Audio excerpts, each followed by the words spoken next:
भगवान भोलेनाथ और माता पार्वती के आशीर्वाद से पाप का अंत हुआ। पाप का अंत और पुण्य का प्रारंभ ये प्रकृति का नियम है। शुंभ निशुंभ नामक असुर शक्तियों का अंत गौरी पुत्री कौशिकी के हाथों हुआ। इससे देवराज इंद्र, देवगण व नारद अत्यंत प्रसन्न हुए। समय का चक्र चलता रहा। एक अंतराल के पश्चात देवर्षि नारद के मन में भोलेनाथ व माता पार्वती के दर्शन की इच्छा जागृत हुई। यही इच्छा लिए नारद कैलाश पधारे। ओम नमः शिवाय। ओम नमः शिवाय। भगवान भोलेनाथ, कहाँ हैं आप? कहाँ है माता पार्वती? आप कहाँ हैं? नंदी, भृंगी, शिवगण कहाँ चले गए सबके सब? ओम नमः शिवाय। प्रणाम के उत्तर में मैं केवल इतना कह सकता हूँ, कल्याण हो। किंतु भगवान भोलेनाथ के लिए लगाई गई पुकार के उत्तर में तुम क्या कहोगे? देव ऋषि, माता पार्वती ने गगन विहार तथा मुक्ति नगरी काशी जाने की इच्छा प्रकट की थी, इसीलिए भगवान भोलेनाथ उनको लेकर। बस नंदी बस, मैं सब समझ गया। कभी कभी माता पार्वती का मन भी कैलाश के इस वातावरण से उचट जाता है, इसलिए वे भ्रमण का कार्यक्रम बना लेती है। आप तो हमें केवल ये बताएं नंदी महाराज कि उन्हें गए कितना समय हुआ है? समय तो बहुत अधिक हुआ देव ऋषि। भगवान भोलेनाथ को जाकर लौटने में इतना विलंब कभी नहीं हुआ। अर्थात वे अब काशी से लौट ही रहे होंगे। फिर तो मैं दोनों के दर्शन आकाश मार्ग से जाते हुए आकाश में ही कर लूंगा। नारायण नारायण। जय जय ब्रह्मदेव, जय जय ब्रह्मदेव। नारायण भजमन नारायण नारायण नारायण। जय जय ब्रह्मदेव, जय जय ब्रह्मदेव। नारायण नारायण नारायण। जय जय ब्रह्मदेव, जय जय ब्रह्मदेव। जय जय ब्रह्मदेव, जय जय ब्रह्मदेव। अरे ये तो नारद है, बहुत दिनों बाद मिला। ओह, बाल सखा पर्वत। देवर्षि नारद। पर्वत, कहाँ थे तुम इतने समय तक और इधर किधर जा रहे हो? जय जय ब्रह्मदेव। तुम कहो, तुम कहाँ थे अब तक? तुम्हारे तो दर्शन ही दुर्लभ हो गए। बरसों पश्चात आज तुम्हारे दर्शन हुए हैं। आहा, कितना सौभाग्यशाली हूं मैं। जय जय ब्रह्मदेव। सखा पर्वत, मैं तो आकाश, पाताल, पृथ्वी इन तीनों मार्गों से सदा भ्रमण करता रहता हूं, किंतु तुमसे कभी भेंट नहीं हुई। रहते कहाँ हो तुम? नारद, हम दोनों देवगुरु बृहस्पति के आश्रम में साथ साथ पढ़े और बड़े हुए हैं। इस नाते हम दोनों बाल सखा, सहपाठी व मित्र हैं। हमारा एक और संबंध भी है। तुम परमपिता ब्रह्मा जी के मानस पुत्र हो और मैं ब्रह्मा जी की मानस पुत्री ऋषिका का पुत्र हूं। इस नाते तुम मेरे मामा हुए और मैं तुम्हारा भांजा। दो संबंध होने के बाद भी दीर्घ काल तक हमारी भेंट नहीं हुई। क्या ये विडंबना नहीं? नहीं पर्वत, दुखी होने का कोई कारण नहीं। हम दोनों की भेंट ना होने पर भी हम दोनों के मन में एक दूसरे के प्रति सद्भावना और प्रेम है। तुम क्या समझते हो? जो मामा भांजा, चाचा भतीजा, भाई भाई प्रतिदिन मिलते रहते हैं, भेंट करते रहते हैं, उन लोगों में क्या अधिक प्रेम, सद्भावना होती है? नहीं पर्वत, ऐसा नहीं है। किंतु मुझे तुम्हें देखकर आश्चर्य अवश्य हुआ है। आश्चर्य का कारण? नारायण नारायण, मुझसे परिचित जितने भी देव, दानव और मानव हैं, वो तुम्हें देखकर संभ्रमित अवश्य हो जाएंगे। तुम्हारा ये नारद रूप देखकर वे तुम्हें नारद ही समझ बैठेंगे। सत्य तो यही है। मैंने बाल्यकाल से ही तुम्हें अपना आदर्श माना है, तुम्हारे ही रंग रूप व चेष्टाओं का अनुसरण किया है। तुम नारायण के भक्त हो और मैं नाना ब्रह्मदेव का। तुम हर समय नारायण का जाप करते हो और मैं ब्रह्मदेव का। जय जय ब्रह्मदेव। बरसों तक जाप और तपस्या करने के पश्चात भी मुझे आज तक कोई वरदान प्राप्त नहीं हो सका। लंबे समय तक ब्रह्मलोक और विष्णुलोक की खोज में भटकता रहा, परंतु उनका पता भी ना पा सका। मित्र पर्वत, उद्देश्य प्राप्ति के लिए सच्ची भक्ति भावना का होना आवश्यक होता है। अर्थात मेरी भक्ति भावना सच्ची नहीं है? होती तो तुम सफल अवश्य हो जाते। तुमने नारद के बाहरी रूप रंग को तो धारण कर लिया, वो भी अपने तन पर, किंतु तुम वो नहीं धारण कर पाए अपने मन में जो नारद क्षण क्षण पल पल धारण किए घूमता रहता है, फिरता रहता है। वो क्या है जो मन में धारण करना होता है? निष्ठा, भक्ति, परमार्थ, लोक कल्याण की भावना, पर पीड़ा, क्या ये सब तुम्हारे मन में है? तुम्हारा मौन इस सत्य का प्रमाण है पर्वत कि तुम आंतरिक सुचिता के आधार पर नहीं, बाहरी आडंबर के आधार पर उपलब्धियां प्राप्त करना चाहते हो। प्राणी दूसरों का रूप धारण करके उसके अनुरूप तो नहीं हो सकता। तो अब तुम ही बताओ कि मुझे तुम्हारे जैसी सिद्धियां कैसे प्राप्त हो सकती हैं? मैं चाहता हूं कि मुझे ब्रह्मा, विष्णु, महेश के दर्शनों की शक्ति प्राप्त हो और तीनों लोकों में गमन करने की सुविधा भी प्राप्त हो। मित्र पर्वत, मैंने तुम्हें अभी अभी बताया कि इसके लिए मन में श्रद्धा, निष्ठा, भक्ति जागृत करनी होगी, मन में दर्शन की इच्छा जगानी होगी। मैं समझ गया यह सब तुम्हारे लिए संभव ही नहीं, फिर भी तुम मेरे बाल सखा और परम मित्र तो हो ही। भांजा भी हूं।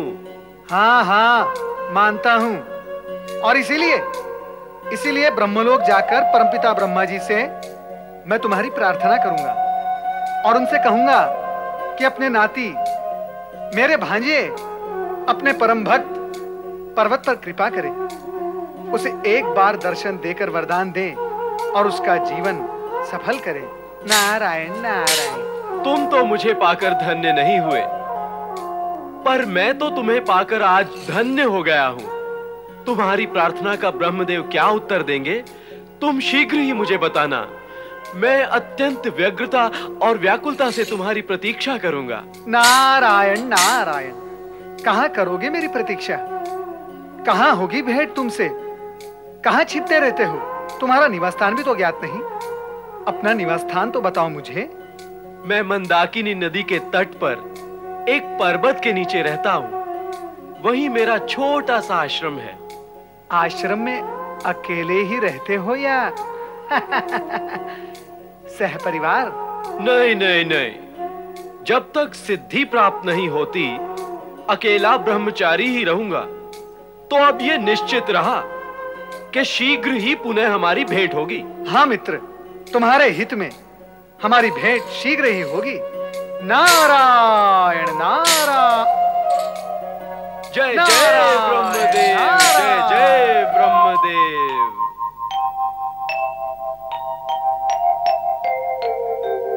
नारायण नारायण नारायण, भज मन नारायण नारायण नारायण। देवी, तुरंत अदृश्य हो जाओ।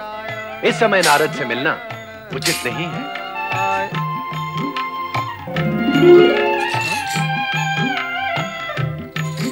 भोलेनाथ, माता पार्वती, कहां चले गए आप?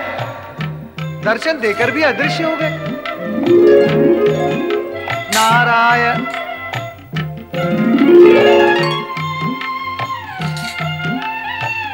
प्रभु, ये कैसी आंख मिचोली है मेरे साथ? अपराध क्या है मेरा? भूल क्या हो गई मुझसे प्रभु? कहें आप कहां हैं? हे भोलेनाथ, आप चाहे जितना मेरे साथ आंख मिचोली और विनोद कर लें, परंतु मैं आज आपके दर्शन करके ही रहूंगा। नारायण नारायण। स्वामी, आप अपने परम भक्त नारद के साथ ये विनोद क्यों कर रहे हैं? देवी, हम सदा ही नारद को सरलता से मिल जाते हैं और वे अपने प्रश्नों का समाधान पाकर तुरंत चले भी जाते हैं, किंतु इस बार हम उनसे तपस्या करवाना चाहते हैं। माता, क्या हो रहा है ये? भगवान भोलेनाथ मेरे प्रति इससे पूर्व इतने निष्ठुर कभी नहीं हुए। माता, आप कृपया मुझे बताएं कि मुझसे कोई अपराध हो गया है? भगवान भोलेनाथ मुझसे रुष्ट क्यों हैं? नहीं नारद, प्रभु तुमसे रुष्ट नहीं है। रुष्ट नहीं है? तो फिर वे मुझे दर्शन क्यों नहीं देते? दर्शन देने से पूर्व वे तुमसे तपस्या करवाना चाहते हैं, किंतु पहले तुम ये बताओ कि उनके दर्शन की इच्छा किस प्रश्न के समाधान के लिए है? माता, मेरा सबसे पहला प्रश्न यह है कि भगवान भोलेनाथ मुझे दर्शन कब देंगे?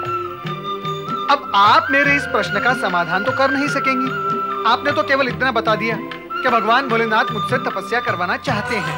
अब भगवान भोलेनाथ मुझसे तपस्या क्यों करवाना चाहते हैं, ये तो आपने बताया ही नहीं। अब जबकि आपके श्रीमुख से ये सत्य प्रकट हो ही चुका है कि वे मुझसे तपस्या करवाना चाहते हैं, सो मैं तपस्या करूंगा माता। मैं तपस्या अवश्य करूंगा, क्योंकि भगवान भोलेनाथ की इच्छा के सम्मुख हम सब विवश हैं और भगवान भोलेनाथ के दर्शन प्राप्त करने के लिए, उनकी इच्छा पूर्ण करने के लिए मैं अब तपस्या करूंगा, अवश्य करूंगा। और तपस्या करने की अब तो मैंने ठान ही ली है। अब आप मुझे आज्ञा दें।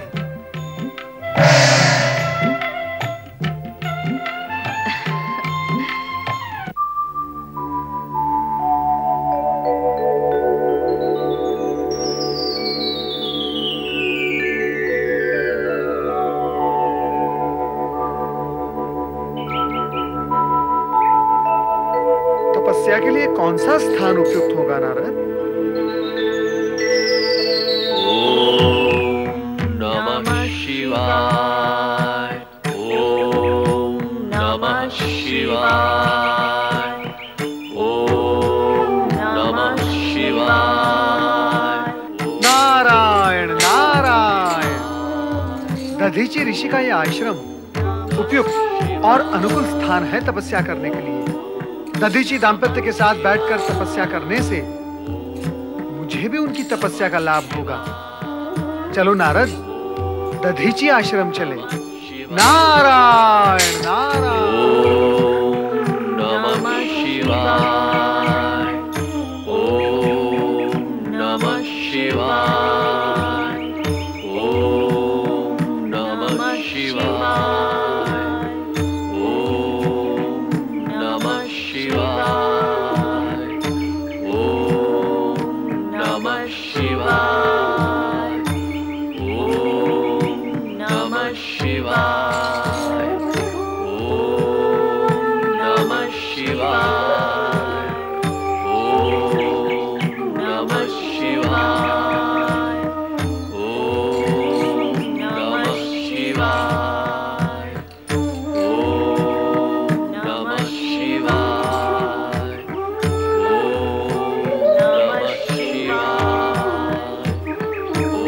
ओम नमः शिवाय। कहो देवी, क्या हमारी अनुपस्थिति में नारद यहाँ आए थे? उन्हें तो आना ही था। वे आए और मैंने उनसे आपकी इच्छा और आदेश से अवगत भी करा दिया है। मैंने स्पष्ट कर दिया कि तपस्या किए बिना दर्शन संभव नहीं है। फिर वो तपस्या करने का निश्चय करके लौट गए।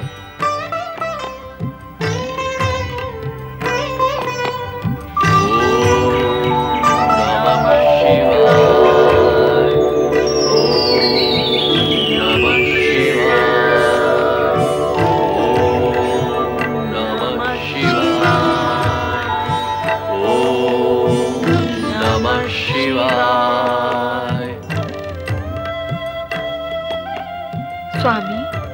नारद कहाँ हैं? नारद बहुत ही चतुर और दूरदर्शी है देवी। नारद तो चतुर है, किंतु इस समय नारद ने क्या चतुरता की है? वे उसी स्थान पर तपस्या करने बैठ गए हैं जहां हम जैसा पुत्र पाने के लिए महर्षि दधीचि और उनकी धर्मपत्नी सुवर्चा वर्षों से तपस्या कर रहे हैं। अब तो हमें उन्हें दर्शन देने ही होंगे। मैं भी आपके साथ चलूंगी स्वामी। अवश्य। नमः शिवाय।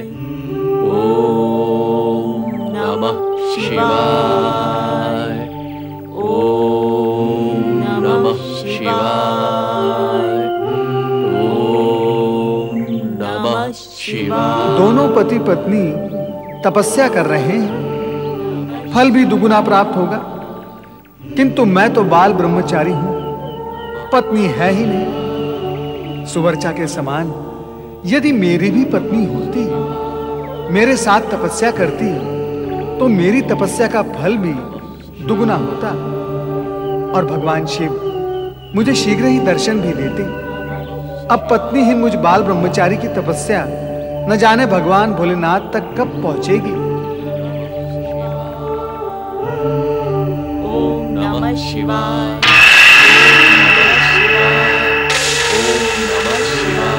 महर्षि दधीचि एवं देवी सुवर्चा, आंखें खोलो। आंखें खोलो ऋषिवर, आंखें खोलो। भगवान भोलेनाथ, माता पार्वती, जय भोलेनाथ, जय माता पार्वती, जय भोलेनाथ। उठो ऋषिवर। जय माता पार्वती।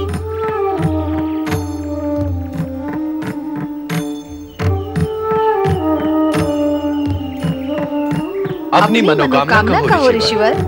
हे त्रिकालदर्शी, सर्वव्यापक, सर्वज्ञ, आप मेरे मन और मनोकामना दोनों से परिचित हैं। आपके मंगल दर्शन प्राप्त होने के पश्चात अब कौन सी कामना शेष रह जाती है देवेश्वर? अब तो केवल यही कामना है कि जन्म जन्मांतर तक आपकी आराधना करता रहूं प्रभु।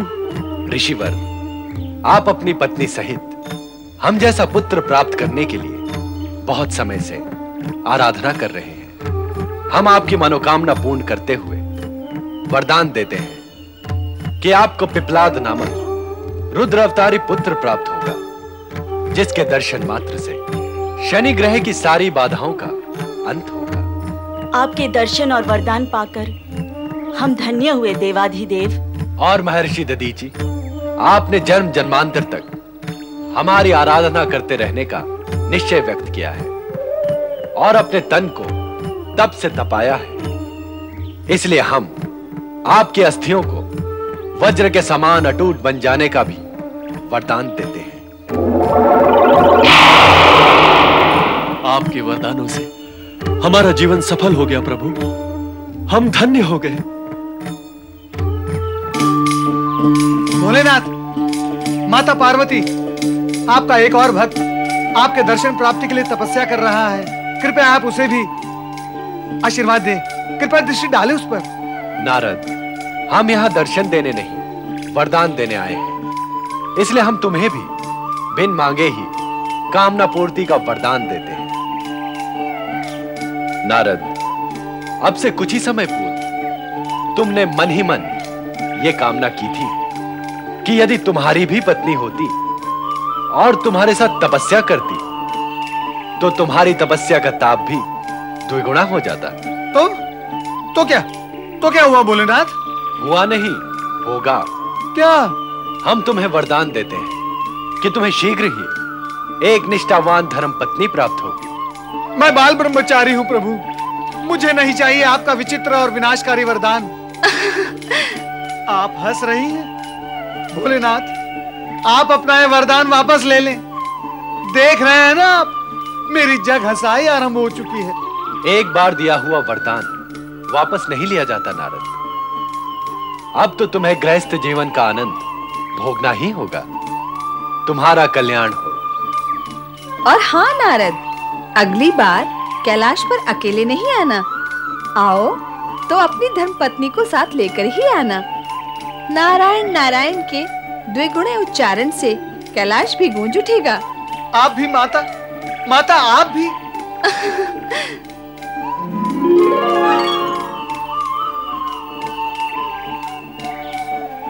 शुभ वरदान के लिए बधाई हो देवर्षि। हमारी मंगल कामनाएं आपके साथ है देवर्षि।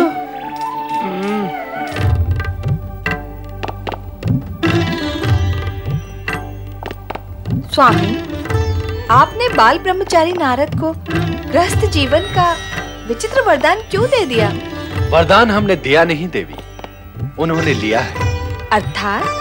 नारद के मन में बैठे विचार एवं विकार से कामना उत्पन्न हुई और कामना से वरदान।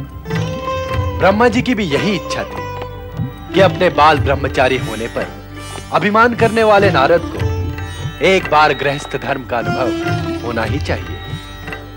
ऐं ह्रीं क्लीं चामुण्डायै जय स्वाहा। ऐं ह्रीं क्लीं चामुण्डायै जय स्वाहा।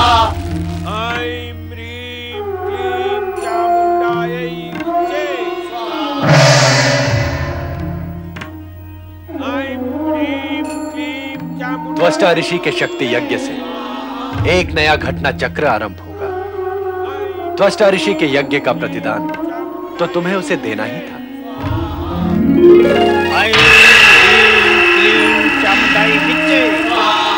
या चांबा मधुकैटभ प्रमथनी या नमाहिषोन्मूलिनी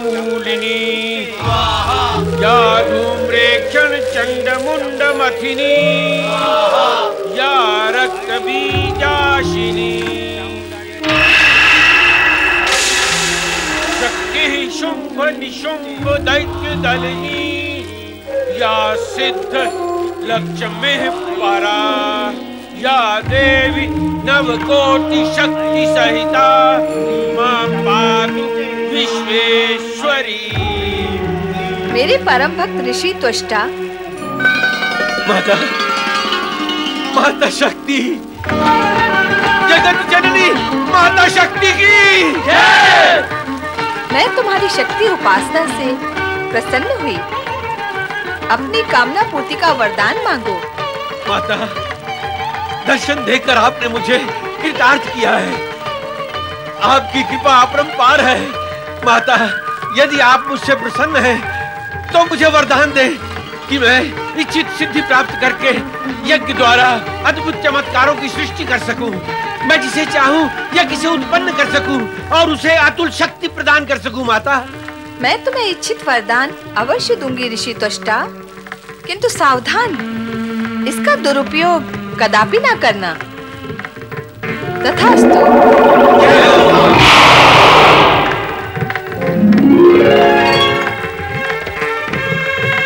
आप धन्य हैं माता, आपने मुझे शक्ति प्रदान की। अब मैं आपके वरदान के प्रताप से वो कर दिखाऊंगा जो आज तक किसी शक्ति उपासक ने नहीं किया होगा। सर्व स्वरूपे सर्वेशे सर्वशक्ति समन्विते जय हो मां।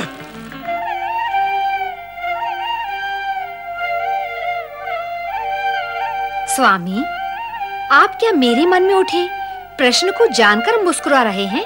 देवी, हम जानते हैं कि तुम हमारी सृष्टि रचना और विधान की विचित्रता पर चकित हो रही हो। तुम सोच रही हो कि त्वष्टा की शक्ति उपासना का उद्देश्य क्या है और इसका परिणाम क्या होगा। स्वामी, मेरे मन का प्रश्न तो आपने जान ही लिया, अब इसका उत्तर भी दें। इस समय इस प्रश्न का उत्तर देना हमारे लिए संभव नहीं है देवी। हाँ, हम संकेत अवश्य दे सकते हैं। इसका अर्थ तो यही हुआ कि आप भावी और विशेष सत्य मुझसे छुपाना चाहते हैं। प्रणाम परमपिता। प्रणाम माता। तुम्हारा कल्याण हो। कल्याण? नारायण नारायण। भगवान भोलेनाथ ने तो मेरे कल्याण का आयोजन कर डाला, फिर आप मेरे कौन से कल्याण की बात कर रहे हैं परमपिता? माता, क्या आप मुझसे रुष्ट हैं? क्या मुझसे कोई अपराध हो गया है? आपने मेरे प्रणाम का उत्तर नहीं दिया। मैं तुमसे नहीं, ब्रह्मदेव से रुष्ट हूं नारद। क्यों भला? इसलिए कि इन्होंने मेरे प्रश्न का उत्तर नहीं दिया और अब वे तुम्हारी प्रश्नावली का उत्तर देंगी अथवा नहीं, यही जानना चाहती हूँ। आप रुष्ट न हो माता। परमपिता ब्रह्मा जी से करने के लिए मेरे पास प्रश्न है ही नहीं। अब तो मैं स्वयं ही एक प्रश्न बन गया हूँ। ऐसा क्यों कह रहे हो नारद? जो सत्य है वही कह रहा हूँ परमपिता। आपको तो ज्ञात होगा ही, मैंने तपस्या करके भगवान भोलेनाथ से एक विचित्र प्रकार का वरदान ना चाहते हुए भी प्राप्त कर लिया है।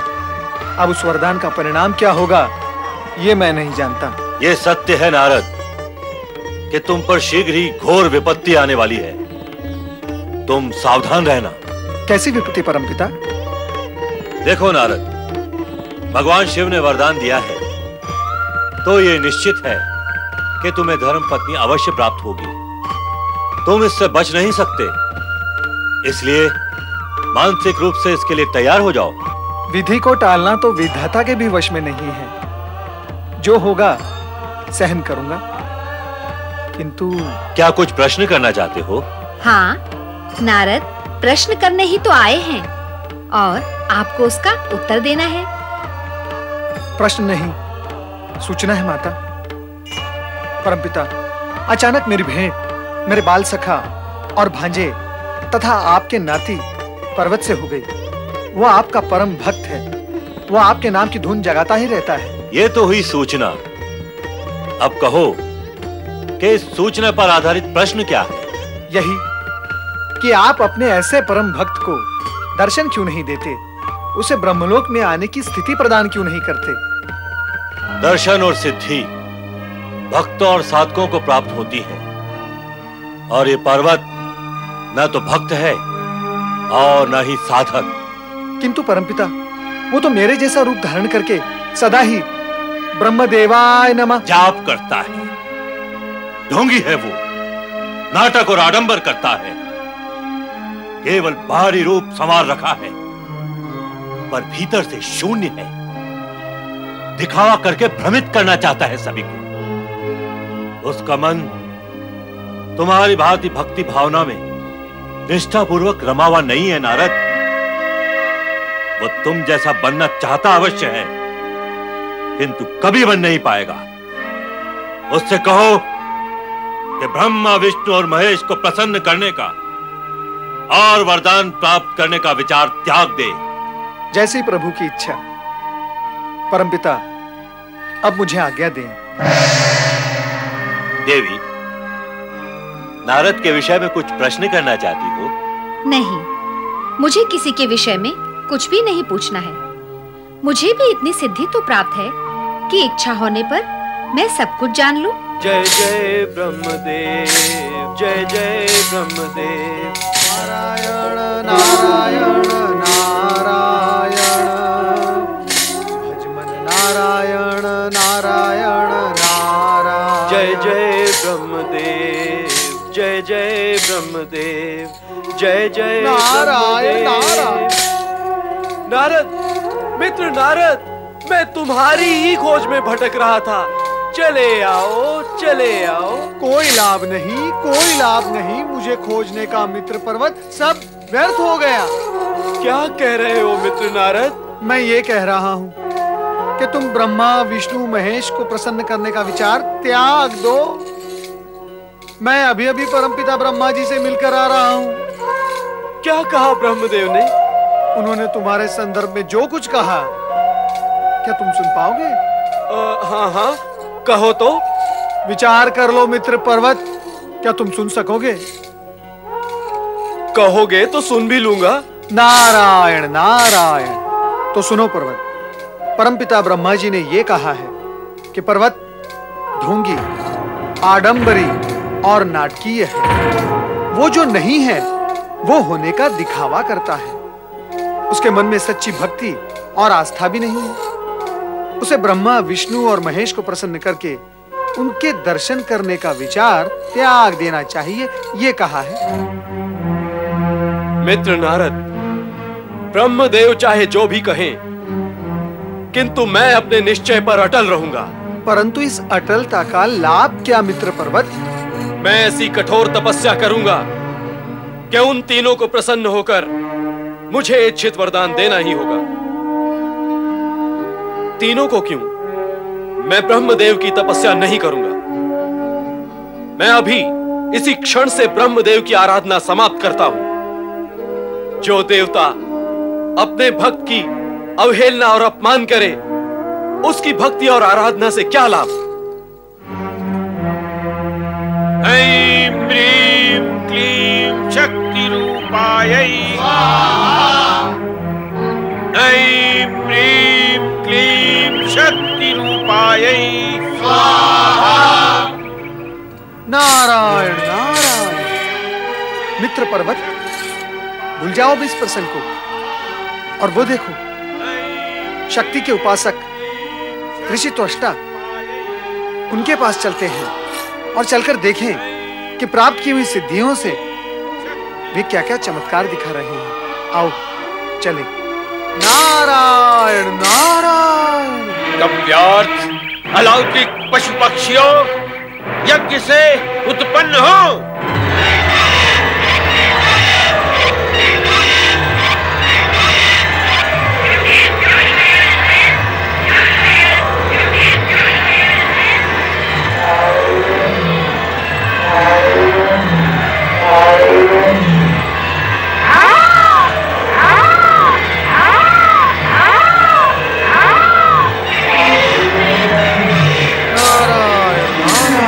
जय जय ब्रह्मदेव। नारायण नारायण। जय जय ब्रह्मदेव। मित्र नारद, कहो पर्वत, क्या तुम भी वही देख रहे हो जो मैं देख रहा हूँ? मैं भी यही प्रश्न तुमसे पूछने वाला था। मैं तो ये कब से देख रहा हूँ। मां जगदम्बे का वरदान फलित हुआ। मेरी चमत्कारी सिद्धियां सफल हुई। जय जगदम्बे मां।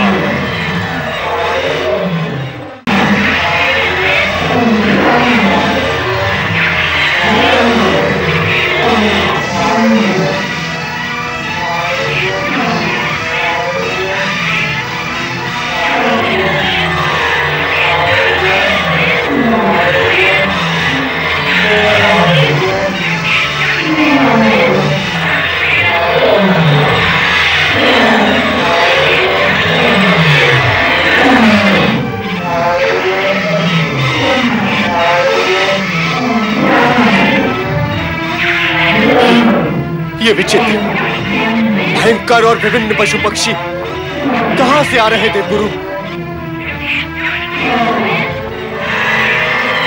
जगत जननी माता शक्ति की जय। जगत जननी माता शक्ति की जय। देवराज, ये विचित्र पशु पक्षी शक्ति उपासक ऋषि त्वष्टा ने यज्ञ से उत्पन्न किए हैं।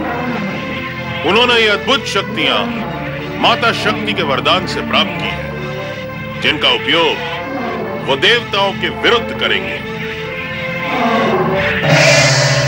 सिंहवाहिनी माता शक्ति की जय। असुर मर्दनी महादेवी शक्ति की जय। शक्ति के उपासक ऋषि त्वष्टा को प्रणाम। प्रणाम महामुनि।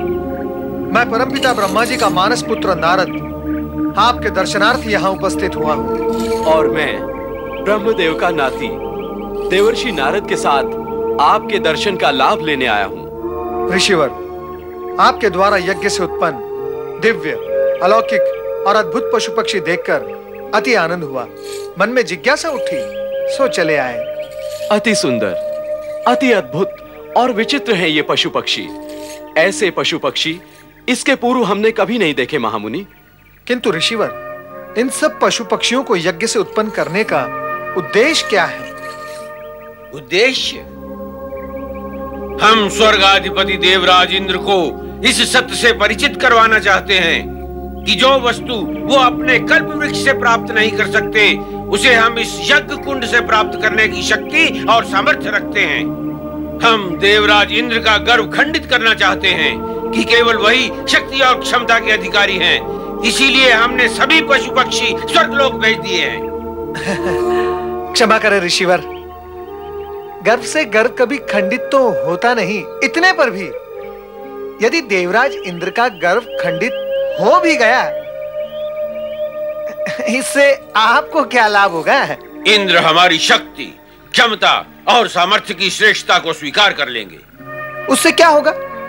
अपनी श्रेष्ठता मनवाने और इस प्रकार मान्यता प्राप्त कराने के प्रयत्न में इससे पूर्व भी कई तथा कथित महापुरुष दुष्कर्म करके असफलता प्राप्त कर चुके हैं। तुम बोलते बहुत हो नारद।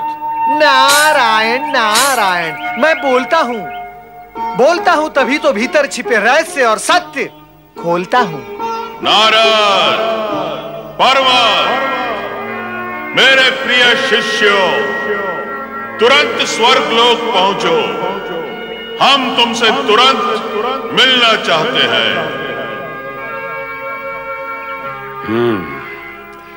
लगता है इंद्र, देवगण और गुरु बृहस्पति हमारे चमत्कारों से प्रभावित हो चुके हैं। ऋषिवर, अब हमें आज्ञा दें। नारायण नारायण।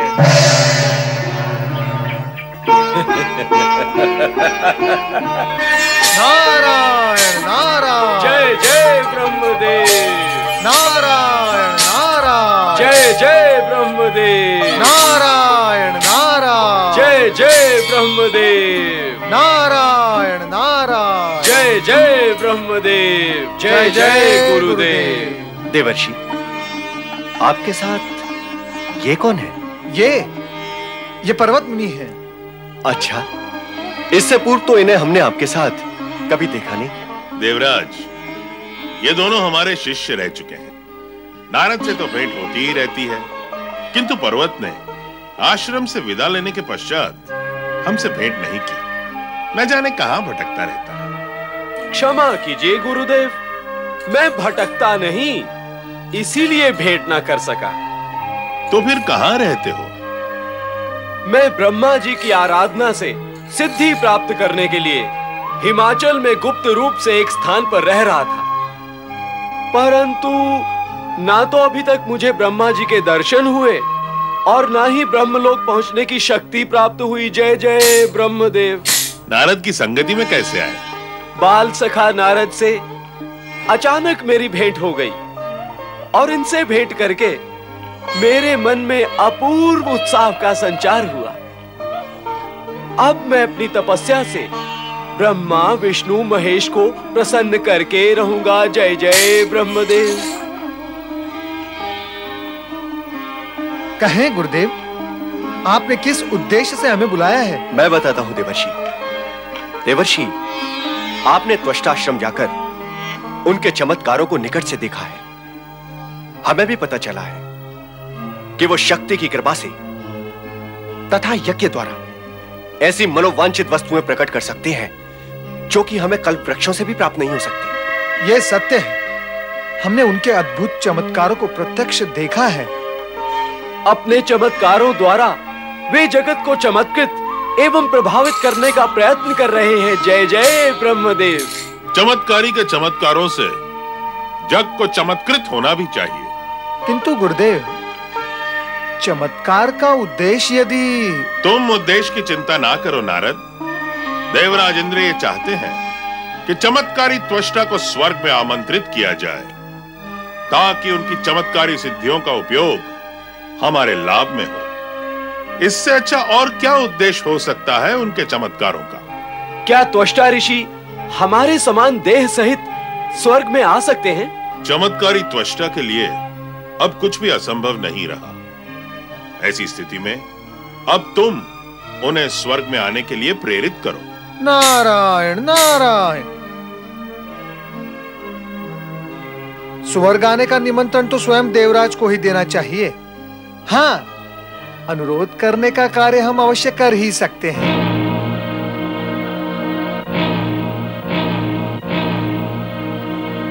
परंतु कहीं उन्होंने हमारा आमंत्रण ठुकरा दिया तो? जब नारद, देव ऋषि नारद हमारे साथ हैं, तब तक चिंता का कोई कारण नहीं है देवराज। वो अपने प्रभाव, वाक्पटुता और व्यवहार कुशलता का उपयोग करके ये सुनिश्चित कर देंगे कि त्वष्टा आपका निमंत्रण स्वीकार करने पर विवश हो जाए।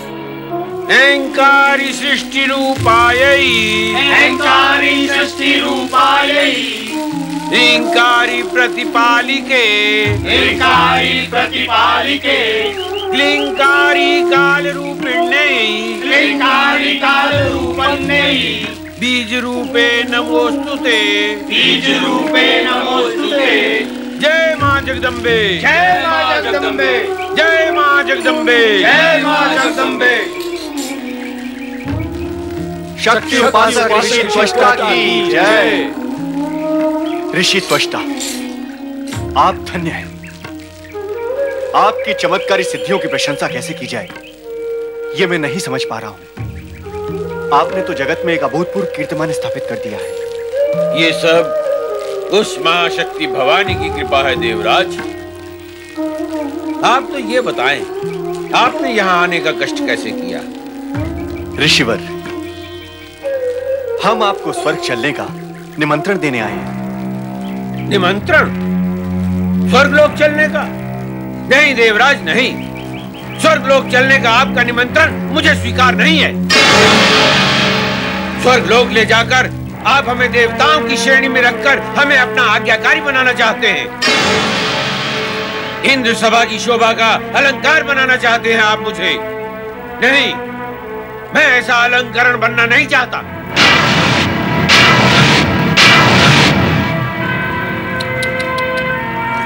ऋषिवर, आपको भ्रम हुआ है। देवराज इंद्र आपके चमत्कार को मान्यता देकर आपको स्वर्ग में सम्मानित करना चाहते हैं। स्वर्ग में आपका स्थान और श्रेणी देवताओं से श्रेष्ठ होगी। और ऋषिवर, आपको स्वर्ग में गुरु जैसा सम्मान प्राप्त होगा। असंभव, सर्वथा असंभव। जब स्वर्ग लोक में देवगुरु बृहस्पति गुरु के स्थान पर सम्मानित है, तो हमें गुरु का स्थान प्राप्त कैसे होगा? देवराज, यदि आप इन्हें स्वर्ग ले जाना चाहते हैं, तो इन्हें आपको गुरु का सर्वोच्च स्थान देना ही होगा। ऋषिवर, आपका स्थान देवगुरु बृहस्पति के स्थान के समकक्ष होगा। अब तो आप स्वर्ग चलेंगे ना? चलूंगा, किंतु आपको स्वर्ग लोक में शक्ति उपासना की नई परंपरा प्रारंभ करनी होगी। अर्थात? आप, देवगुरु बृहस्पति, देवी शची और सभी देवगण को माता शक्ति की नियमित रूप से पूजा उपासना करनी होगी। ऋषिवर, हम आपकी हर इच्छा का सम्मान करेंगे। बस अब आप शीघ्र ही स्वर्गलोक चलकर उस लोक को अपनी उपस्थिति से पवित्र करें। देवराज इंद्र, मान, सम्मान और प्रतिष्ठा के बंधन में आपने हमें बांध लिया है। अब तो हमें आपकी इच्छा का सम्मान करना ही होगा। इंद्र से मान्यता प्राप्त करने के फेर में पड़कर ही तो तुम चमत्कार कर रहे थे ऋषि त्वष्टा। अब जाओ स्वर्ग और देखो विधि का खेल। आप दोनों के सहयोग से ऋषि त्वष्टा कृपालु होकर हमारे साथ स्वर्ग चल रहे हैं। आप दोनों हमारे धन्यवाद के पात्र हैं। आइए ऋषिवर, स्वर्ग के लिए प्रस्थान करें। चलिए देवराज इंद्र। आओ मित्र नारद, अब हम दोनों साथ साथ चलकर पृथ्वी विहार करें। पृथ्वी विहार? नारायण नारायण। किंतु मित्र, हम जाएंगे कहां? पहले तो तुम मेरे आश्रम में चलकर मेरे अतिथि बनो, उसके बाद वहां चलकर विचारेंगे कि कहां चलना है। मित्र, मेरी विवशता यह है कि मैं एक ही स्थान पर अधिक समय तक अतिथि बनकर नहीं रह सकता। यदि पृथ्वी भ्रमण करना ही है, तो आओ हम आकाश मार्ग से चलें। ये उचित रहेगा। चलिए। नारायण नारायण। स्वर्गाधिपति देवराज इंद्र की जय। शक्ति उपासक ऋषि त्वष्टा की जय। शक्ति उपासक ऋषि त्वष्टा की जय। देवी शची, ऋषि त्वष्टा ज्ञानी ध्यानी ही नहीं, अनेक चमत्कारी सिद्धियों के स्वामी भी हैं। ये तो हम स्वर्ग निवासियों का सौभाग्य है कि ऐसे परम श्रेष्ठ ऋषि के दर्शन हुए। और देवी शची, हमने ऋषि त्वष्टा को देवगुरु बृहस्पति के अनुरूप ही सम्मान देने का वचन दिया है। और यह है हमारे देवगुरु बृहस्पति। इनका आशीर्वाद सदा हमें प्राप्त रहता है ऋषिवर। केवल आशीर्वाद ही प्राप्त है? यदि हमारी भांति सिद्धियों को अपने वश में किया होता तो आशीर्वाद के साथ साथ सिद्धियां भी अवश्य प्राप्त होती और फिर हमें स्वर्गलोक लाने की आवश्यकता न होती। देवराज इंद्र की आकांक्षाएं बहुत बड़ी हैं ऋषि त्वष्टा। हमें संदेह है कि आपकी सिद्धियां उन्हें पूर्ण कर पाएंगी। नमस्कार। देवराज इंद्र, दिए गए वचन के अनुसार आप शीघ्र ही शक्ति मंदिर की स्थापना करें और शक्ति पूजा उपासना प्रारंभ करें। शक्ति पूजा के बिना हम एक दिन भी स्वर्गलोक में नहीं रह सकते। मैं इसके लिए वचनबद्ध हूं ऋषिवर, और दिए गए वचन के अनुसार मैं शीघ्र ही शक्ति मंदिर स्थापना की व्यवस्था करता हूं। देव शिल्पी विश्वकर्मा को बुलाया जाए।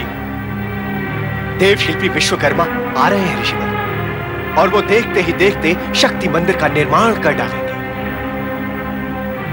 आज्ञा करे देवराज। देव शिल्पी विश्वकर्मा, आप यथाशीघ्र स्वर्ग में शक्ति मंदिर का निर्माण करें। स्वर्ग में शक्ति मंदिर? हाँ देव शिल्पी, अब से स्वर्ग में शक्ति पूजा की प्रथा एवं परंपरा आरंभ होगी। आप शीघ्र इस कार्य को पूर्ण करें। आपकी आज्ञा अनुसार शक्ति मंदिर का निर्माण शीघ्र ही हो जाएगा देवराज।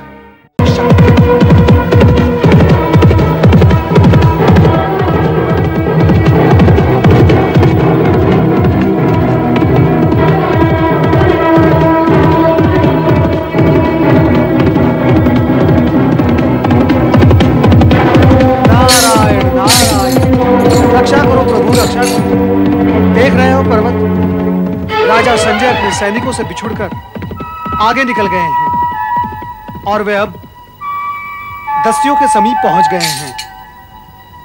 और ये वो दस्यु हैं जो किसी की भी प्रतिष्ठा का विचार ना करते हुए उन्हें लूटकर भाग सकते हैं। अर्थात राजा संजय के प्राण संकट में हैं। हाँ, हमें तुरंत उन्हें सावधान करना होगा।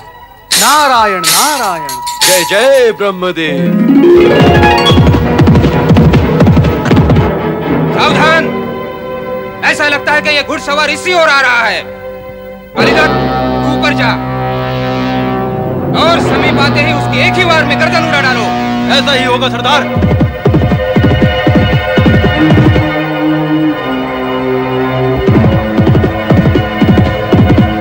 सावधान राजन, सावधान। अब आगे न जाएं। आगे अत्यंत हिंसक और भयंकर दस्युओं का वास है। युद्ध और संघर्ष दोनों का समय ही नहीं देते, तुरंत वार करके समाप्त कर देते हैं। कृपया आप आगे न जाएं। हमारे राज्य में प्रजा को लूटने और मारने वाले दस्यु रहते हैं। ये हमारे लिए लज्जा और खेद का विषय है। कलंक है हमारे नाम, काम और हमारी व्यवस्था पर। और तुम हमें उस ओर बढ़ने से रोक रहे हो जिधर दस्यु हैं। यदि मैं उस ओर नहीं गया तो क्या उनकी संख्या बढ़ नहीं जाएगी? और यदि दस्युओं की संख्या बढ़ गई तो क्या प्रजा को संकट नहीं होगा? यदि मैं राजा होकर दस्युओं की संख्या बढ़ने देता हूं तो क्या यह प्रजा के साथ विश्वासघात नहीं होगा? मुनिवर, जिधर दस्यु हैं, आप मुझे उस दिशा में जाने से रोककर एक दुष्कार्य नहीं कर रहे हैं? मेरा और मेरी प्रजा का अहित नहीं कर रहे हैं? नहीं, मैं आपकी एक नहीं सुनूंगा। राजन, कर्तव्य और दायित्व से पूर्ण आपके वचन सुनकर मैं सुखद आश्चर्य से अभिभूत हुआ। अपनी प्रजा के लिए इतना विचार करने वाला कौन राजा है जितना आप कर रहे हैं? अपनी प्रजा के लिए अपने प्राणों की चिंता किए बिना अराजकता के दोष को मिटा देने वाली आपकी भावना अभिनंदनीय है। किंतु राजन, आप अकेले हैं और वे संख्या में बहुत अधिक। इस शक्ति परीक्षण में संतुलन नहीं है। मुनि वेशधारी महाराज, हम एक राजा हैं और एक राजा को भयभीत करके आप उसे उसके कर्तव्य और दायित्व से परे हटाना चाहते हैं। प्रजा के प्राणों पर खड़े इस संकट को क्या हम खड़ा रहने दें? हत्यारों की उपस्थिति को क्या हम राज्य के माथे पर एक कलंक बनकर लगा रहने दें? स्वयं राजमहलों में सभी सुख सुविधाओं को भोगें और प्रजा को दुष्टों की दया दृष्टि पर छोड़ दें? नहीं महाराज, यदि कल हमारी प्रजा ने नीति और न्याय के धरातल पर खड़े होकर हमसे यह प्रश्न किया कि एक राजा का कर्तव्य क्या होता है, तो हम क्या उत्तर देंगे?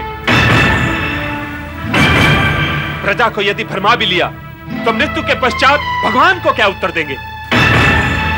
निष्ठा और कर्तव्य से मुख मोड़कर मृत्यु के पश्चात इस पार और उस पार नरक के द्वार हमारे लिए खुले ही हैं। हम उन दस्युओं को दंड अवश्य देंगे। राजन, आपकी प्रजावत्सलता, कर्तव्य निष्ठता अभिनंदनीय है। मैं प्रभावित हुआ, किंतु राजन प्रश्न यह है कि इतने सीमित साधन के साथ आप अपने साध्य में सफल हो सकेंगे? क्या आप अकेले उन प्राण घातकों को दंड दे सकेंगे? कदापि नहीं। निसंदेह वे दंडनीय है ही। एक राजा होने के नाते आपका यह कर्तव्य है कि आप उन्हें समाप्त करें, किंतु उनसे बड़ी शक्ति अपने साथ लेकर यदि आप अकेले वहां गए तो ना आपका उद्देश्य पूर्ण होगा, ना ही आपके प्राणों की रक्षा हो सकेगी। राजन, आपका जीवन अमूल्य है, उस पर प्रजा का अधिकार है, इसलिए प्रजा के हित में आपकी रक्षा अनिवार्य है। राजन, आप राजधानी लौटकर पर्याप्त संख्या में सैन्य बल लेकर आए, तब आप भी सुरक्षित रहेंगे और वे भी दंडित हो सकेंगे। मुनिवर, आपका परामर्श बुद्धिमता से पूर्ण है। हम ऐसा ही करेंगे। प्राण रक्षा और उचित परामर्श के लिए आपका धन्यवाद। प्रभु आपका कल्याण करें।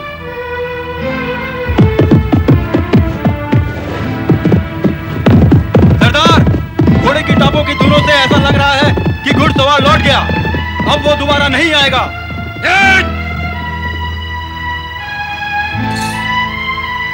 लौट गए राजा? वो तो लौट गए, किंतु हमें भी लौट जाना चाहिए। क्यों? तुम्हें भी भय लगता है दस्युओं से? नारायण नारायण, दस्युओं से किसे भय नहीं लगता। चलो। सुंदर, अति सुंदर। आहा, ऐसा मनोहारी शक्ति स्वरूप देखकर हार्दिक आनंद आ गया। सिंहवाहिनी माता शक्ति की जय! असुर मर्दिनी माता शक्ति की जय!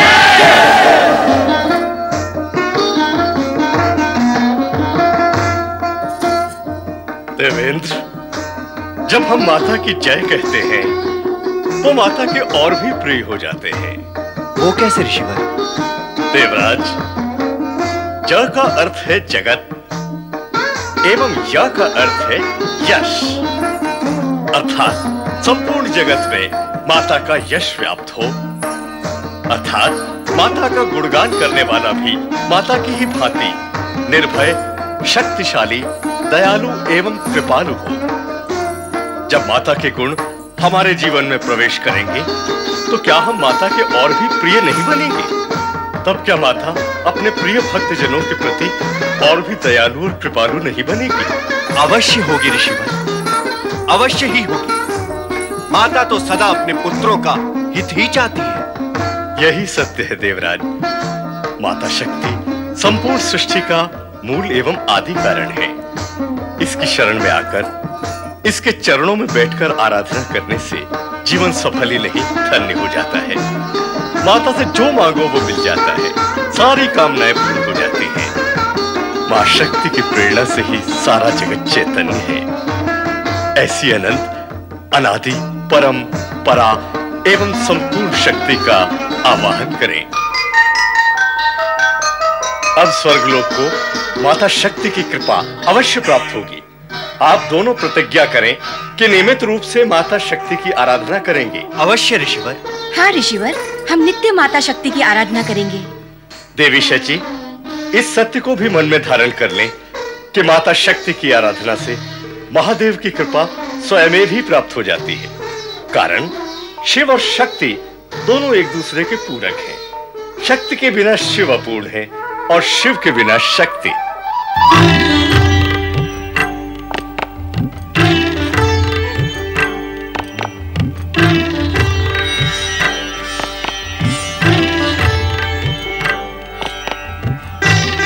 पति परमेश्वराय नमो नमः।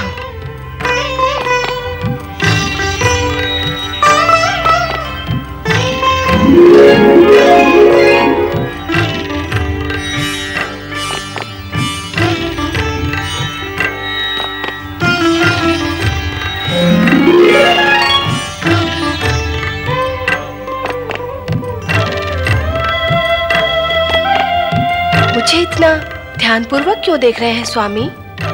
त्वष्टा ऋषि ने स्वर्गलोक में तुम्हारे शक्ति स्वरूप की धूम मचा दी है। जिन देवताओं ने केवल स्वार्थवश तुम्हारा स्मरण किया था, वे ही अब स्वर्गलोक में शक्ति स्थल की स्थापना कर तुम्हारी आराधना कर रहे हैं।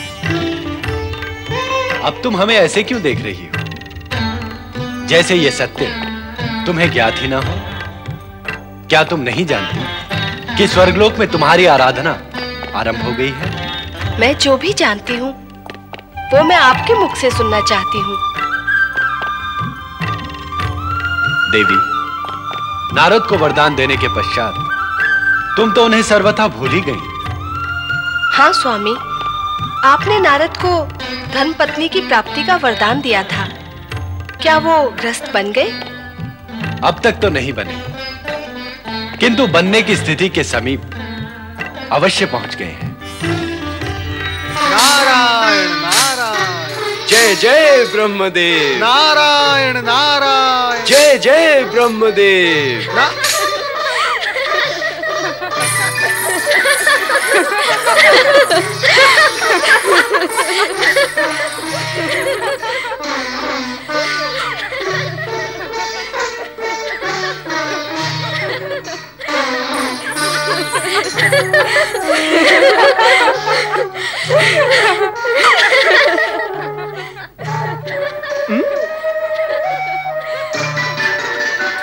मित्र पर्वत, क्या सोच रहे हो? वही जो तुम सोच रहे हो। ये कैसे जान लिया कि मैं क्या सोच रहा हूँ? अपने दिव्य ज्ञान से। क्या कहता है तुम्हारा दिव्य ज्ञान? यही कि तुम जानना चाहते हो कि वो सुंदरी कौन है। मैं भी यही जानना चाहता हूँ। मैं भी अपने दिव्य ज्ञान से इतना तो अवश्य जान गया हूँ कि यह सुंदरी वही राजा संजय की पुत्री है, जिसे हमने वन में दस्युओं से सावधान किया था। तब तो अवश्य ही हमें राजा संजय का आतिथ्य ग्रहण करना चाहिए। राजा हमें देखते ही हर्षित होकर हमारा स्वागत करेंगे। किंतु मित्र, मेरा मन ये कहता है कि हमें इस झंझट में नहीं पड़ना चाहिए।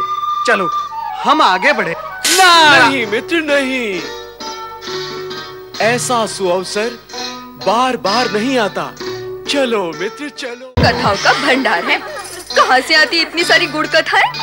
नाना, मैं नहीं बताऊंगी कि मेरे पास कहाँ से आई इतनी गुड़ कथाएं। यदि मैं बता दूंगी तो तुम सब ले आओगी, फिर मैं क्या सुनाऊंगी? चलो जैसी भी कथा हो सुना दो। मैं भी यही सोच रही थी। अच्छा सुनो, एक भयंकर राक्षस जंगल से जा रहा था, दूसरा भयंकर राक्षस जंगल में आ रहा था। अच्छा, फिर क्या हुआ? जब दोनों आमने सामने आ गए तो एक राक्षस ने दूसरे राक्षस से कहा, मैं तुझे खा जाऊंगा। तो दूसरे ने कहा, अरे मूर्ख, यदि राक्षस राक्षस को खा सकता तो मैं अब तक तुझे खा नहीं जाता। चल उनको खाते हैं जो राक्षस नहीं है। बस उसी दिन से जो राक्षस नहीं थे उनकी संख्या घटने लगी और राक्षसों की संख्या बढ़ने लगी। सावधान! सिंह कुलभूषण वत्सलापुरी नरेश महाराज संजय सेन पधार रहे हैं। प्रणाम गुरुदेव। कल्याण भव। विराजिए।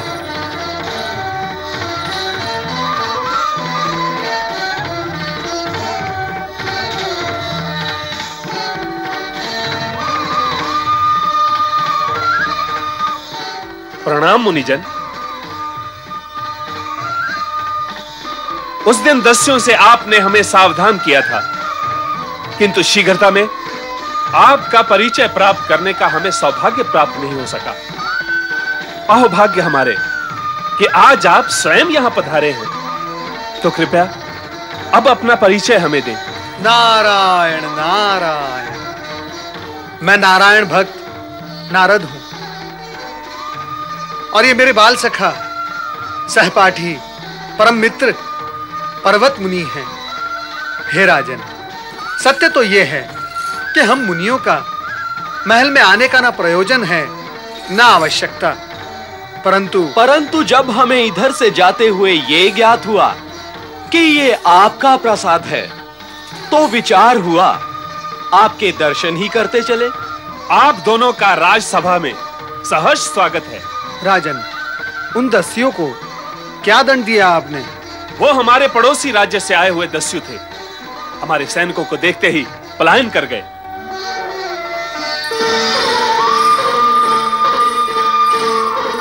आओ पुत्री दमयंती, आओ।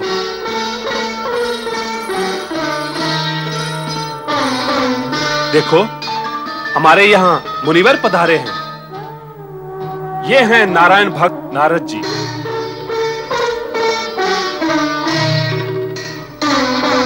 जिन्होंने उस दिन दस्युओं से हमारी रक्षा कर उचित परामर्श दिया था, और साथ में ये हैं इनके बाल सखा मुनि पर्वत।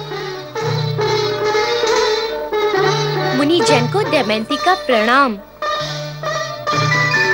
कल्याण हो। भविष्य उज्जवल भव। मुनिवर, मेरा अतीत भी उज्जवल था, मेरा वर्तमान भी उज्जवल है, तो मेरा भविष्य निश्चित ही उज्जवल होगा।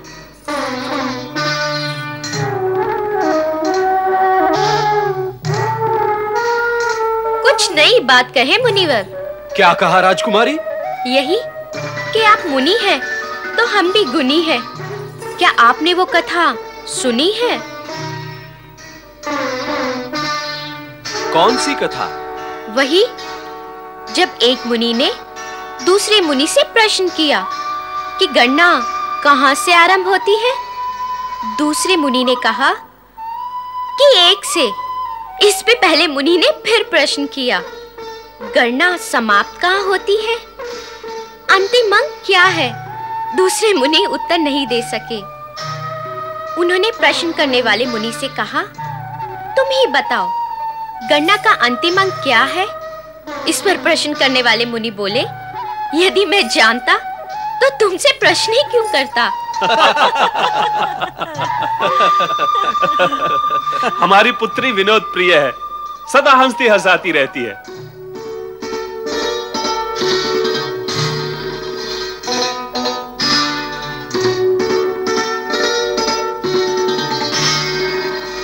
पिताजी, ये दोनों मुनि हमारे सम्माननीय अतिथि हैं। इनकी सुख सुविधा का हमें समुचित प्रबंध करना होगा।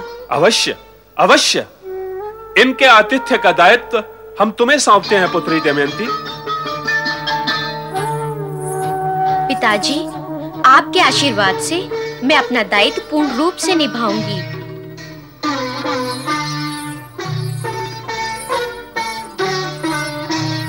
पधारे मुनिवर, मैं आपको अतिथि कक्ष दिखा दूं। पधारे।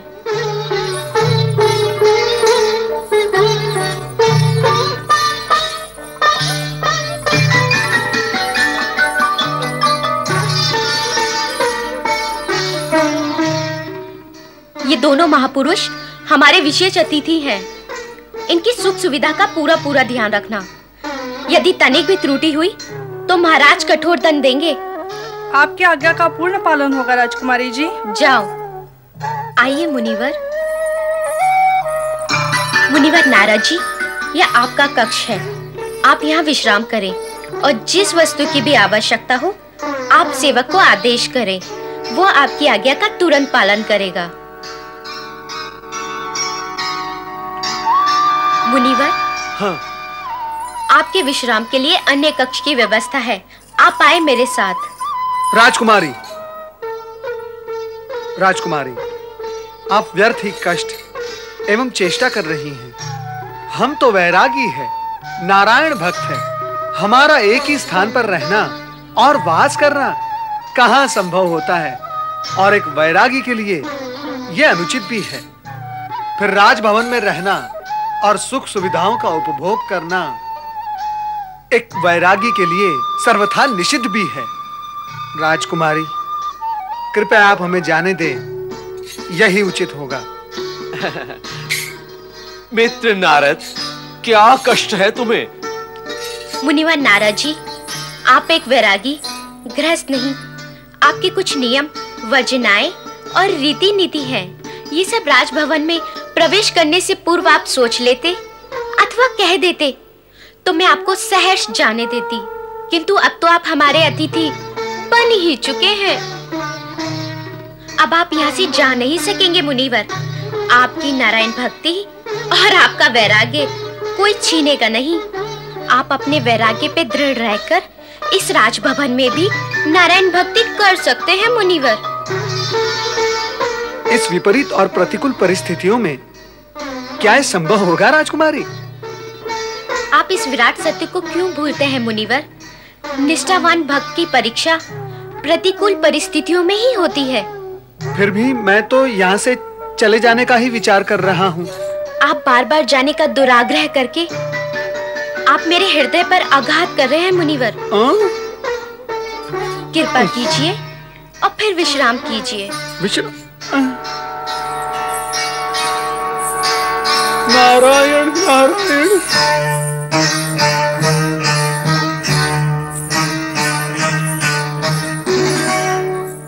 मुनिवर, ये आपका शयन कक्ष है, आप यहाँ विश्राम करें। मुनिवर, आज से पूर्व क्या आपने कभी कोई कन्या, स्त्री अथवा महिला नहीं देखी? नहीं नहीं, ऐसी तो कोई बात नहीं। मुझे तो ऐसा ही लगता है। मैं अभी 20-25 कन्याएं बुला देती हूँ, आप पूर्ण रात्रि उन्हें देखते रहे।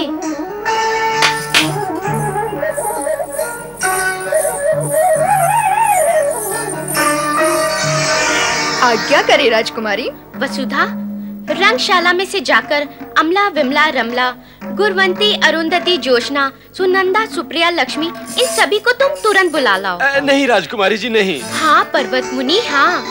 सुनंदा, भावना, अलका, राधा, उषा, लता, कामना, इन सभी को तुरंत ले आओ। राजकुमारी जी, आप क्या कर रही हैं? ऐसा ना करें। नहीं करूं? ठीक है, नहीं करती। अब आप विश्राम करें और मुझे आज्ञा दें। प्रणाम।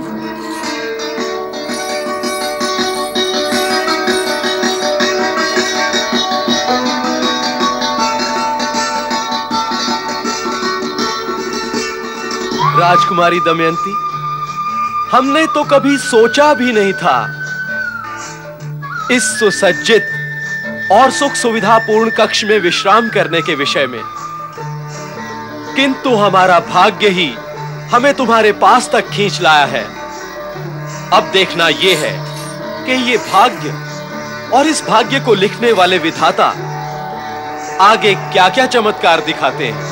ऐंकारी सृष्टि रूपायै ह्रींकारी प्रतिपालिके क्लींकारी काम रूपिण्यै बीज रूपे नमोस्तुते। हे महाशक्ति, हे परम शक्ति, हे अनंत शक्ति, हे आदि शक्ति, हे पराशक्ति, तुम्हारी जय हो, जय हो, तुम्हारी जय हो, जय हो, तुम्हारी जय हो, जय हो। हमें प्रसन्नता है कि आप हमारे शक्ति आराधना के आदेश का पालन निष्ठापूर्वक कर रहे हैं। आपके आदेश का पालन करना तो हमारा कर्तव्य है ऋषिवर। मैं वो आपसे एक विनम्र प्रार्थना करना चाहता था। कहें देवराज। ऋषिवर, जब आप हमारे निमंत्रण पर स्वर्ग आए हैं तो हमारे ऊपर एक कृपा और करें। आप अनेक चमत्कारी सिद्धियों के स्वामी हैं। माता शक्ति आप पर प्रसन्न है। कृपा कर कुछ ऐसा करें कि हमारा ये स्वर्ग असुर शक्तियों से सदा सदा के लिए सुरक्षित हो जाए। देवराज इंद्र, सृष्टि की रचना के अनुसार सुरों और असुरों का बैर जन्मजात होता है। असुर स्वर्ग पर अधिकार करने का प्रयास सदा करते रहे हैं और करते रहेंगे। जगत की कोई भी शक्ति उन्हें ऐसा करने से नहीं रोक सकती। ऋषिवर, आपने जो कुछ भी कहा है मैं उस सत्य को स्वीकार कर लेता हूं। इसके उपरांत भी आप अपनी चमत्कारी सिद्धियों की शक्ति से एक शक्तिशाली सुरक्षा कवच का निर्माण कर स्वर्ग की सुरक्षा तो कर ही सकते हैं। देवराज इंद्र, जो कुछ आप मुझसे कह रहे हैं वो सब आपको मुझसे कहने के लिए देवगुरु बृहस्पति ने तो नहीं कहा है। लगता है ये उन्हीं का आयोजित कार्यक्रम है। नहीं नहीं ऋषिवर, ऐसा कुछ भी नहीं है। तो ठीक है, हम इस विषय पर देवगुरु बृहस्पति से चर्चा करके फिर आपसे चर्चा करेंगे।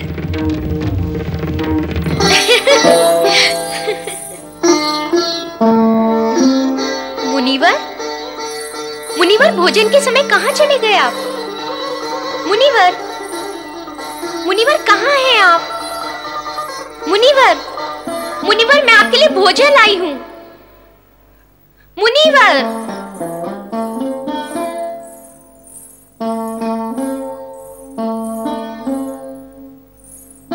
मुनिवर, आइए राजकुमारी जी, आइए। मैं आप ही की प्रतीक्षा कर रहा था। मुनिवर, कृपा करके बताइए, आपके मित्र मुनिवर नारद जी कहाँ चले गए हैं? नारद? नारद मुझे और इस सुंदर विशाल महल को छोड़कर कहां जा सकते हैं भला? वे अवश्य ही आंख मिचौली खेल रहे होंगे, क्योंकि वे विरोधी स्वभाव के हैं। यही कहीं छुपे होंगे। मैं अभी ढूंढ कर लाता हूं उन्हें। नारद, मित्र नारद, नारद, कहां हो सखा नारद? नारद, नारद, कहां हो मित्र? मित्र नारद, कहां छिप गए हो मित्र? सामने आ जाओ मित्र। मित्र नारद, प्रकट हो जाओ, तुम्हारे बिना मुझे भय लगता है। मित्र नारद, नारद, सखा नारद, कहां हो तुम नारद? नारद!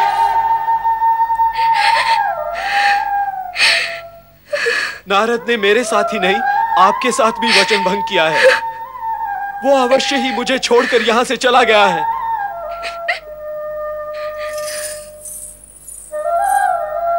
तुम मुझे बताए बिना कहां चले गए नारद?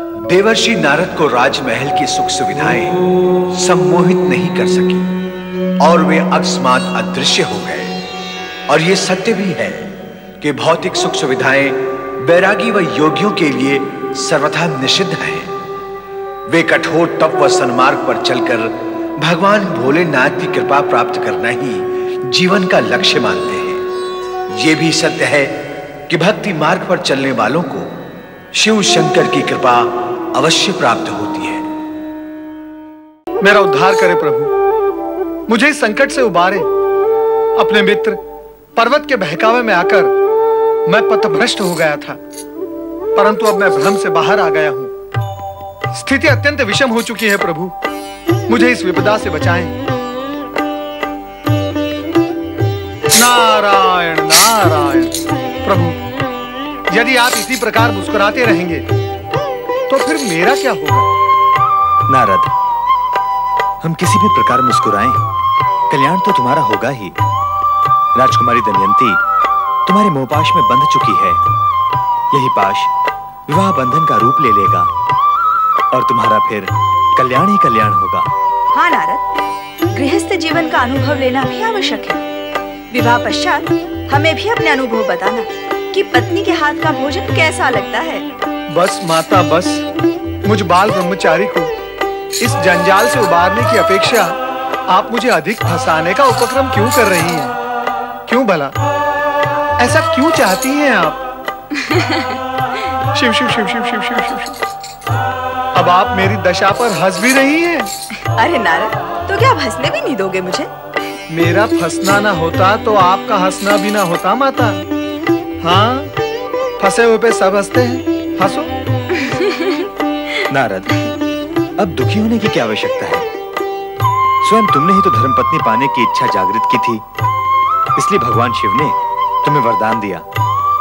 क्या उनका वरदान कभी निष्फल हो सकता है? कदापि नहीं। अर्थात मैं, मेरी भक्ति, मेरा ब्रह्मचर्य सब कुछ निष्फल हो जाएगा। हे प्रभु, अब मैं क्या करूं? क्या अब मुझे पुनः वही जाना होगा? स्थिति को समझो नारद, और इस सत्य को भी स्वीकारो कि राजकुमारी दमयंती जैसी धर्मपत्नी बड़ी भाग्य से मिलती है। और नारद तो भाग्यवान है ही। और अब तो उसके हृदय में तुम्हारे लिए अपार प्रेम उत्पन्न हो चुका है। और प्रेम का उत्तर यदि प्रेम से नहीं दिया गया तो दमयंती के प्रेम का और हृदय का क्या होगा नारद? नारद, तुम्हारे अचानक वहां से अदृश्य हो जाने से उसका मन तो दुख का सागर ही बन चुका होगा। नारद, अपनी आराधिका को इस प्रकार मझधार में छोड़ना क्या तुम्हें शोभा देता है? उचित यही होगा कि तुम एक आदर्श अतिथि का कर्तव्य निभाते हुए शीघ्र ही महल में पहुंच जाओ। श्री हरि, क्या आपकी भी यही आज्ञा है? हमारी आज्ञा का प्रश्न ही नहीं है नारद। इस समय हमारी आज्ञा से अधिक भगवान शिव के वरदान का विचार करना होगा, उसकी चिंता और सम्मान करना होगा। इसके लिए तुम्हें तुरंत वहां पहुंच ही जाना चाहिए। सत्य यह भी है नारद कि तुम्हारे वियोग में दमयंती व्यग्र और अस्वस्थ हो गई है। तो ठीक है, मैं जाता हूं। अवश्य जाना चाहिए। नारायण नारायण नारायण नारायण।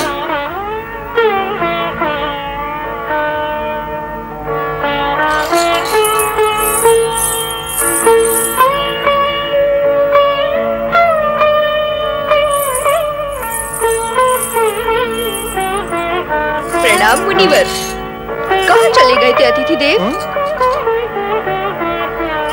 जब से आप गए हैं तब से राजकुमारी दमयंती ने अन्न जल त्याग दिया है। बस उदास बैठी आंसू बहाती रहती है। मैं तो रमता जोगी हूँ, किसी एक स्थान पर अधिक समय तक टिक नहीं सकता। कृपया आप राजकुमारी से कहें कि वो मेरे लिए दुख न करे। दुखी तो वे होती ही हैं। मैं इसी समय जाकर उन्हें बताती हूँ कि आप आए हैं, फिर उनका सारा दुख दूर हो जाएगा। नारायण नारायण। पर्वत,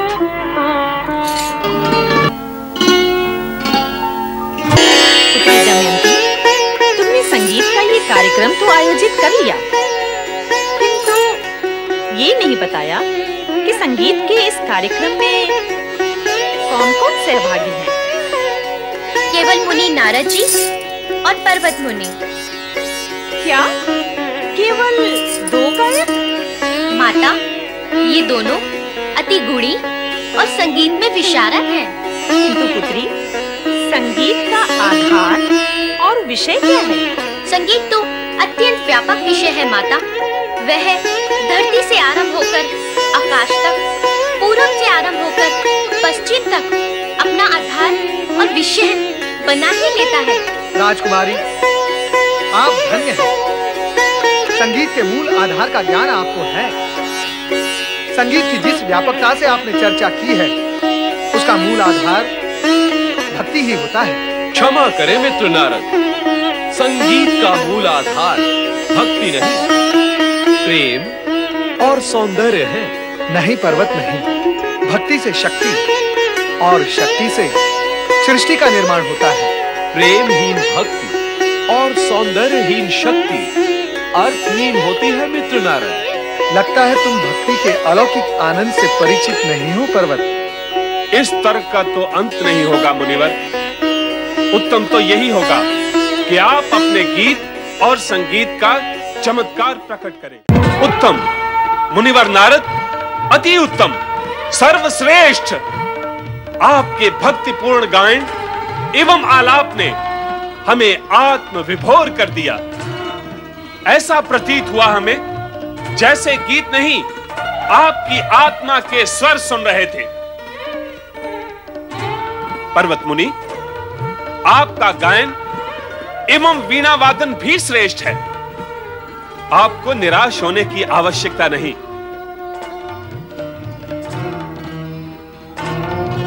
आप दोनों ही पुरस्कार के अधिकारी हैं। राजन, ये भेंट और उपहार गृहस्थियों को शोभा देते हैं, हम इन्हें कहां रखेंगे? हाँ महाराज, ये भेंट और उपहार हम निर्लिप्त प्राणियों के लिए उपयोगी नहीं है। इसके लिए आपको बाध्य नहीं किया जाएगा, किंतु जो अब मैं आप दोनों को दे रही हूँ, आपको उसे स्वीकार करना ही होगा। क्या? कर्णप्रिय और मन मुग्धकारी गीत संगीत के लिए धन्यवाद। राजन, आपका मन प्रसन्न हुआ, हमें भी संतोष मिला। अब हमारी विनती स्वीकार करें। आज्ञा करें मुनिवर। राजन, अब आप हम दोनों को यहां से प्रस्थान करने की आज्ञा दें। मुनि गणों का अधिक समय तक राजमहल में रहना उचित नहीं। नहीं नहीं, मैं आप दोनों को जाने नहीं दूंगी। मुनिजन, हम अपनी पुत्री की इच्छा के विरुद्ध व्यवहार करने का विचार ही नहीं कर सकते। और वैसे भी अब आप हमारे अतिथि नहीं रहे, हमारे समान ही इस महल के वासी हो चुके हैं। इसलिए यहाँ से जाने का विचार त्याग दें। परंतु यदि आपके आदर सत्कार में हमारी ओर से कोई त्रुटि एवं कमी रह गई हो तो हमें कहें, हम दूर करेंगे। राजा संजय के आग्रह व अनुरोध को अस्वीकार करना न तो नारद के वश में ही था, न मुनि पर्वत के। संभवतः राजकुमारी दमयंती का मौन प्रेम ही प्रेरक था। दूसरी ओर देवराज इंद्र की हठ धर्मी के कारण त्वष्टा ऋषि अभी तक स्वर्ग में ही थे और उनकी उपस्थिति से गुरु बृहस्पति का उत्तेजित व क्रोधित होना भी स्वाभाविक ही था। देवराज, आपके हठ और आग्रह के कारण ही ऋषि त्वष्टा का स्वर्ग में आगमन हुआ है। हमने इससे पूर्व ही आपको सावधान कर दिया था कि आपकी आकांक्षाएं असीमित हैं, जिनका कोई अंत ही नहीं है और जिन्हें त्वष्टा कभी पूर्ण नहीं कर पाएंगे।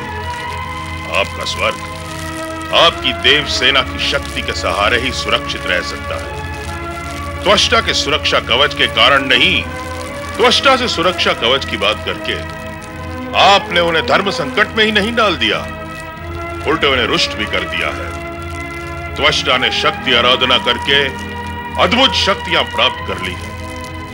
उनका रुष्ट होना भी आपके लिए शुभ नहीं है। अतः उचित यही है कि ऋषि त्वष्टा को पृथ्वीलोक लौटा दिया जाए। उनके यहां रहने से स्वर्ग का कोई हित होने वाला नहीं है। देवगुरु, तो क्या इसीलिए आपने देवराज इंद्र को प्रेरित किया था हमसे एक असंभव सी मांग पूरी करवाने के लिए, ताकि हम स्वयं स्वर्गलोक छोड़कर चले जाएं? यह आपका भ्रम है ऋषि त्वष्टा। हमने कभी देवराज इंद्र से यह नहीं कहा कि वे आपसे स्वर्ग के सुरक्षा कवच के लिए कहें, कारण कि हम जानते थे और जानते हैं कि ये मांग पूर्ण करना आपके लिए संभव है ही नहीं। संभव है। ऋषिवर, क्या आपने हमें अपनी चमत्कारी सिद्धियों से प्रभावित नहीं किया था? क्या आपने हमें विश्वास नहीं दिलाया था अपने चमत्कारों का? इसीलिए तो हमने आपको स्वर्ग में आमंत्रित किया था, और अब आप अपने वचन से विमुख हो रहे हैं। ऋषिवर, हमने जो आपसे कहा है उसे पूरा करके दिखाएं। कदापि नहीं। हम आपके कुछ सेवक नहीं हैं जो आपकी आज्ञा मानने के लिए विवश हो। और अब तो और भी असंभव हो गया है। हम आपकी इच्छा पूर्ण कर भी सकते थे देवराज, किंतु अब नहीं करेंगे। कारण क्या है? शक्ति उपासक त्वष्टा का मान सम्मान और गौरव स्वर्गाधिपति देवराज इंद्र से कदापि कम नहीं है। तो क्या प्रश्न आपके गौरव और मान सम्मान का नहीं है ऋषिवर, हमारी इच्छा का है। यदि स्वर्ग में रहकर भी आप हमारी इच्छा पूर्ण नहीं कर सकते हैं तो आपके यहाँ रहने का प्रयोजन ही क्या है? आप तुरंत यहाँ से पृथ्वी लोक लौट जाए ऋषिवर, क्योंकि अब हमें आपकी आवश्यकता नहीं है। अरे स्वार्थी देवराज,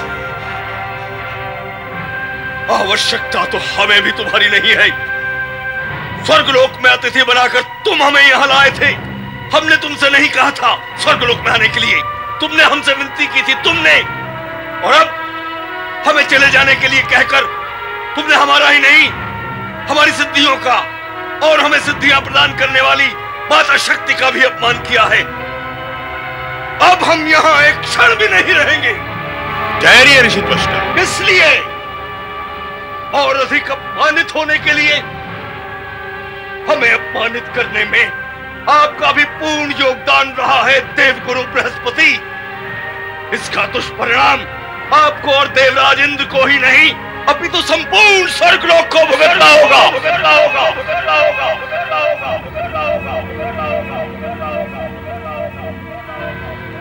देवराज, जो हुआ अच्छा नहीं हुआ। त्वष्टा को अपमानित करके आपने अपने लिए एक नए संकट को जन्म दे दिया है।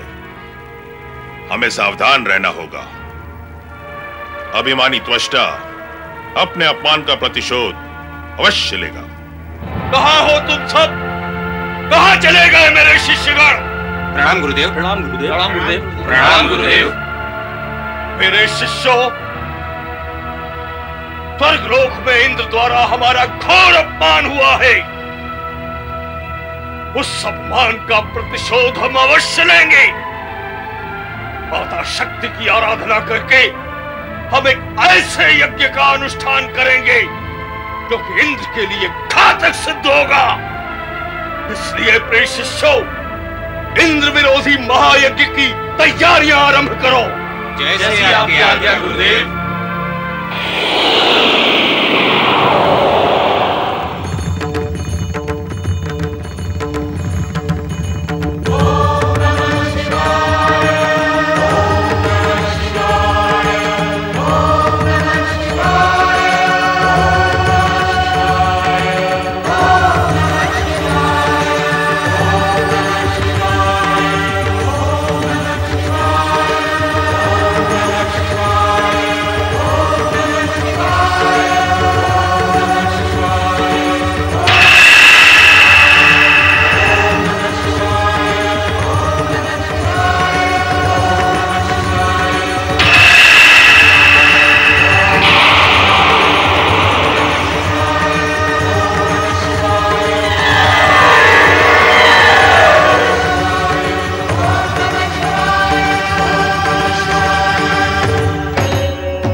नंदी, प्रभु, देवी पार्वती कहाँ है? स्वामी, माता पार्वती प्रतिमास के नियम के अनुसार कुमार कार्तिकेय से मिलने गई हैं।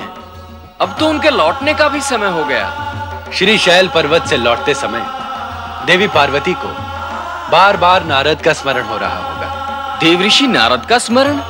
हाँ, प्रथम बार जब हम कार्तिकेय से मिलने श्री शैल पर्वत गए थे तब नारद भी हमारे साथ थे।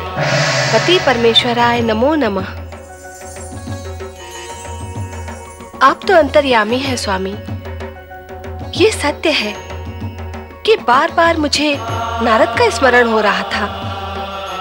मैं तो ये भी जानने के लिए उत्सुक हूँ कि आपसे वरदान प्राप्त करने के पश्चात नारद अचानक कहाँ अदृश्य हो गए। बार बार कैलाश की टोह लेने वाले नारद क्या हमें बिल्कुल ही भूल गए? नारद हमें नहीं भूल सकते देवी, किंतु भूल अवश्य कर सकते हैं। भूल? कैसी भूल? भूल भुलैया में फंस जाने की भूल, जिससे बाहर निकलने का मार्ग उन्हें मिल ही नहीं रहा है। आपकी कृपा होगी तो वो भूल भुलैया से बाहर आ ही जाएंगे। आप तो ये बताएं कि उन्होंने गृहस्थ जीवन में प्रवेश किया अथवा नहीं, आपके वरदान के अनुसार उन्हें धर्मपत्नी की प्राप्ति हो चुकी होगी ना स्वामी? देवी, इस प्रश्न का उत्तर कुछ समय पश्चात तुम्हें अवश्य मिल जाएगा।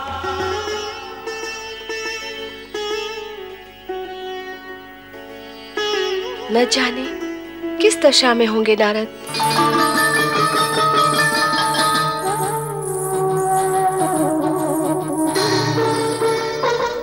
प्रणाम मुनिवर। टहलना छोड़ें और भोजन करें। भोजन?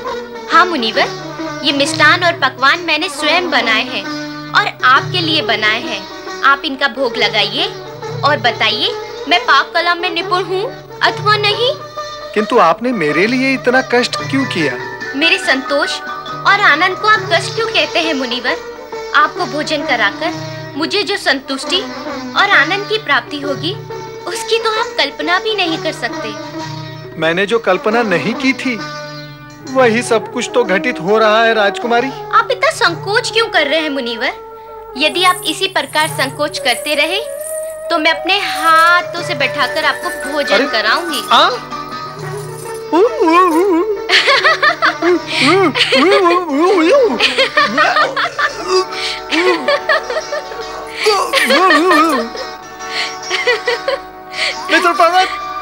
मित्र पर्वत, वहाँ क्या कर रहे हो?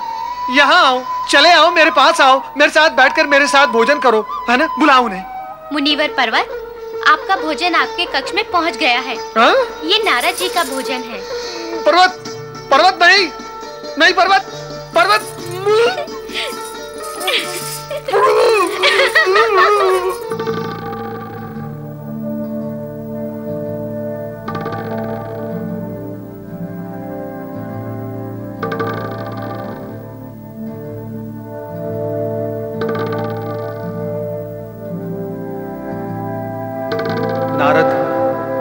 नारद, तुम दिन प्रतिदिन राजकुमारी दमयंती के प्रेम पाश में फंसते जा रहे हो। त्रिलोक में स्वच्छंद विचरण करने वाले नारद, तुम्हारी ये क्या दशा हो गई है? ये वरदान का फल है अथवा अभिशाप का दंड? अभिशाप का दंड। नारद, नारद, नारद, नारद, नारद, तुम मित्र कहलाने के योग्य नहीं हो। पर्वत, ये ज्ञान है मुझे, आगे कहो। तुमने राजकुमारी दमयंती को पूर्ण रूप से अपने प्रेम पाश में जकड़ लिया है। तुमने मित्र द्रोह किया है नारद। पर्वत, अरे कैसा प्रेम, कौन सा पाश? स्थिति का तुम्हें तनिक भी ज्ञान नहीं है और पंचम स्वर में बोले जा रहे हो। दमयंती को मैंने कभी बढ़ावा नहीं दिया और ना ही मेरा उससे कोई लगाव है। वो तो स्वयं ही प्रेम के उन्माद में अपनी सुध-बुध खोती जा रही है। उसे प्रेम का उन्माद है तो क्या मैं तुम्हें उन्मादी लगता हूं? मैं नहीं चाहता कि वो मेरे समीप आए। मैं तो स्वयं इस विचित्र परिस्थिति में फंसकर छटपटा रहा हूं। सावधान नारद, सावधान। तुमने मेरे साथ अपने मन की हर बात सच सच कहने की प्रतिज्ञा की है। क्या यह असत्य नहीं कि तुम दमयंती से प्रेम नहीं करते? सत्य तो यह है कि दमयंती का सौंदर्य, उसका प्रेम, उसकी निकटता अब तुम्हें भाने लगी है। तुम तो चाहते ही हो कि वो सदा सदा के लिए तुम्हारी हो जाए। अति सुंदर, अद्भुत। मैं मित्र कहलाने के योग्य नहीं, तो क्या तुम मित्र कहलाने के योग्य हो? मैंने क्या अनुचित किया है? तो मैंने ही क्या अनुचित किया है? बताओ, मैंने क्या अनुचित किया है? जो आरोप तुम मुझ पर लगा रहे हो, इसका कोई प्रमाण है तुम्हारे पास? विधाता ने केवल आंखें ही नहीं, इन आंखों के पिछवाड़े एक बुद्धि स्थल और साथ में एक विवेक नगरी भी दी है। पर्वत, अपनी दुष्टता को छिपाने का प्रयत्न न करो नारद।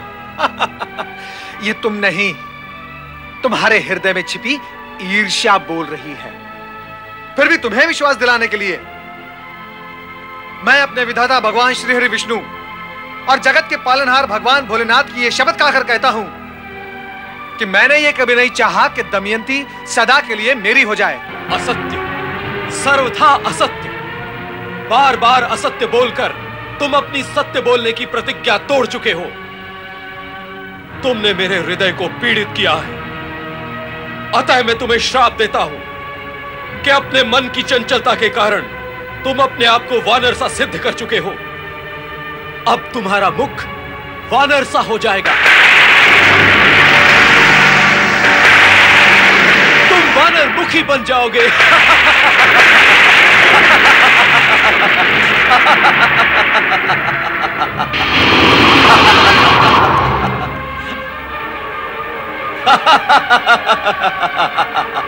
नहीं, मैं वानर बन गया। पर्वत, मुझ निर्दोष को श्राप देकर जो तुमने अनुचित कार्य ईर्ष्यावश किया है, उसके लिए मैं तुम्हें श्राप देता हूं। आकाश में गमन करने की तुम्हारी सिद्धि नष्ट हो जाएगी। तुम आकाश मार्ग से स्वर्ग कभी नहीं पहुंच पाओगे। तुम पृथ्वीलोक में ही भटकते रहोगे।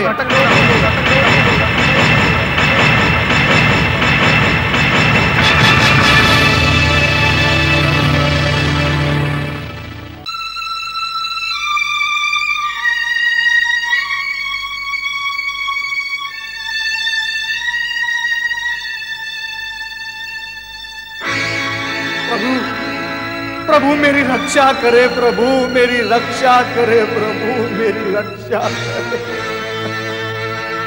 प्रभु क्या हुआ? प्रभु मेरी रक्षा करे, प्रभु मेरी रक्षा करे, प्रभु मेरी रक्षा। नारद विपत्ति में फंसे हुए देवी, और वे दुखी हृदय से हमें पुकार रहे हैं, किंतु हम उनके सम्मुख जाकर उन्हें लज्जित नहीं करना चाहते। स्वामी, नारद आपके परम भक्त हैं, आप उनका कष्ट दूर करें। हम विवश हैं देवी। पहले तो वो भगवान शिव द्वारा वरदान में बंधे हुए थे, और अब अपने ही परम मित्र पर्वत द्वारा श्रापित हो चुके हैं। अपने ही मित्र द्वारा श्रापित हो चुके हैं? तो क्या नारद अपने तपोबल से इस श्राप का प्रभाव दूर नहीं कर सकते? स्वामी, क्या आप अपनी कृपा दृष्टि से उन्हें इस संकट से उबार नहीं सकते? विधि के विधान में हम त्रिदेव कभी हस्तक्षेप नहीं करते। पर्वत का दिया हुआ श्राप पर्वत ही दूर कर सकता है। किंतु प्रभु, ये श्राप है क्या? पर्वत ने ईर्ष्यावश नारद को वानर मुखी बन जाने का श्राप दिया है। महाराज संजय के अतिथि बनकर वानर के मुख वाले नारद इस समय अपना मुंह छुपाए हमें पुकार रहे हैं देवी। आपका कहना भी सत्य है देवी। हमें तुरंत वहां पहुंचकर उन्हें आश्वस्त करना होगा। हे प्रभु, मेरे आराध्य, मुझे इस संकट से निकालें। मेरी रक्षा करे प्रभु, मेरी रक्षा करे। इस विकट परिस्थिति में मेरा उद्धार करे प्रभु, मेरा उद्धार करे, मेरी रक्षा करे।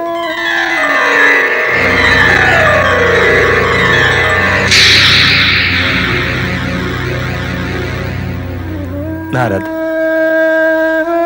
प्रभु, प्रभु मेरी रक्षा करे, प्रभु मेरी रक्षा करे, प्रभु मेरी रक्षा करे। ये क्या दशा बना दी है आपने मेरी प्रभु। प्रभु, भाग्य ने मेरे साथ कैसा क्रूर व्यवहार किया है प्रभु, आप देख रहे हैं। मुझे पूर्ववत बना दें प्रभु, कृपया आप मुझे पूर्ववत बना दे। इस लज्जास्पद स्थिति से मुझे उबारे प्रभु। उठो नारद।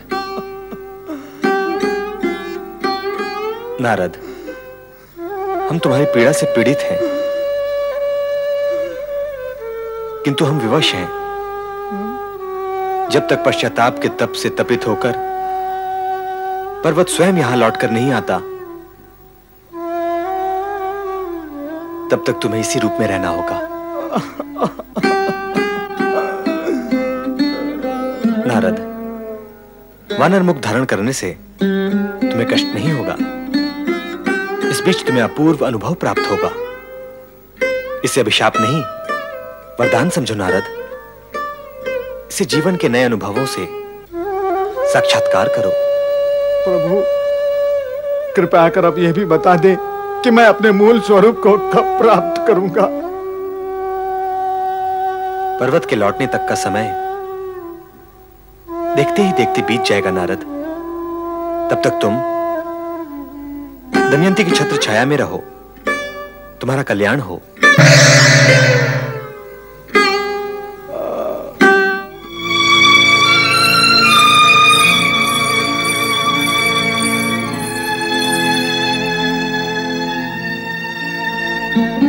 मुनिवर, उठिए, मैं आपके लिए स्वादिष्ट भोजन लाई हूँ।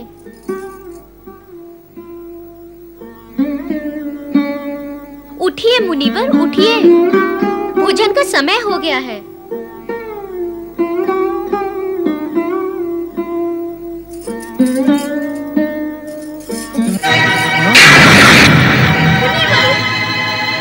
ये आपको क्या हो गया? ये आपको क्या हो गया मुनिवर? राजकुमारी, अब मैं आपको अपना मुख दिखाने के योग्य नहीं रहा। मैं कितना कुरूप हो चुका हूं। कृपया कर आप मुझे विदा करें, विदा करें। किसने बना दी आपकी ये दशा मुनिवर? कौन करेगा राजकुमारी? मैं तो अपने ही किए कर्मों का फल भुगत रहा हूं। और प्राणी अपने कष्ट और पीड़ा के लिए सदा दूसरों को ही दोष देता है, किंतु ये उचित नहीं। दूसरों को दोष देने से लाभ नहीं, हानि ही होती है।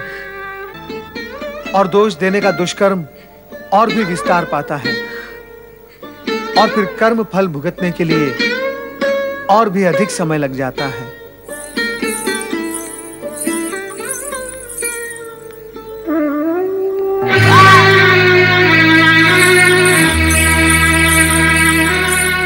क्या हुआ? नारद मुनि।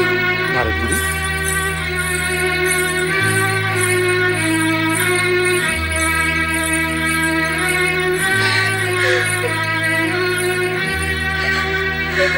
मुनिवर नारद,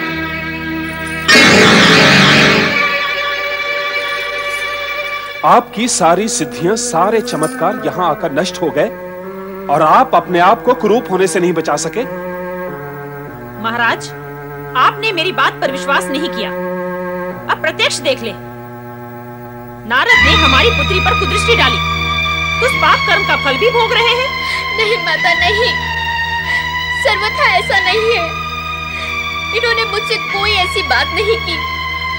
इन्होंने तो सदा मुझसे दूर रहने की चेष्टा की है। दमयंती, नारद ने हमारे आतिथ्य का दुरुपयोग कर तुम्हें भ्रमित कर दिया है। क्या इसका वानर मुख देखकर भी तुम सत्य को नहीं समझ सकी? क्या अब तक भी तुम्हारी आंखें नहीं खुली? नारद मुनि, यदि अब भी कुछ लज्जा का अंश शेष है तो अपना ये सुंदर सलोना मुख लेकर तुरंत निकल जाओ यहाँ से। माता, किंतु मन ही मन मैंने अपना पति स्वीकार कर चुकी हूँ। पति मारी गई है तुम्हारी, बुद्धि भ्रष्ट हो गई है। एक रूप मुनि जो छली कपटी है, उससे विवाह करोगी तुम इस अभागे के साथ? किंतु पिताजी, कुछ भी बोलने की आवश्यकता नहीं है। हमने तुम्हारा विवाह राजघराने की रीति के अनुसार स्वयंवर द्वारा निश्चित कर दिया है। जीवन में इनके अतिरिक्त अन्य किसी को अपने पति के रूप में स्वीकार नहीं करूंगी, नहीं करूंगी, नहीं करूंगी, नहीं करूंगी। अब यही मेरे सर्वस्व है। नहीं राजकुमारी, नहीं। आप भावुक हो रही हैं। मुझ अभागे के साथ आप अपना जीवन जोड़कर उसे नष्ट न करें। राजकुमारी, मुझ में ऐसा कुछ भी नहीं है जिसके लिए आपको अपने माता पिता का विरोध करके इस राजसी जीवन को त्यागने का विचार करना पड़े। आपके लिए तो उचित यही होगा कि आप अपने माता पिता की आज्ञा का पालन करते हुए जीवन का सुख भोगे।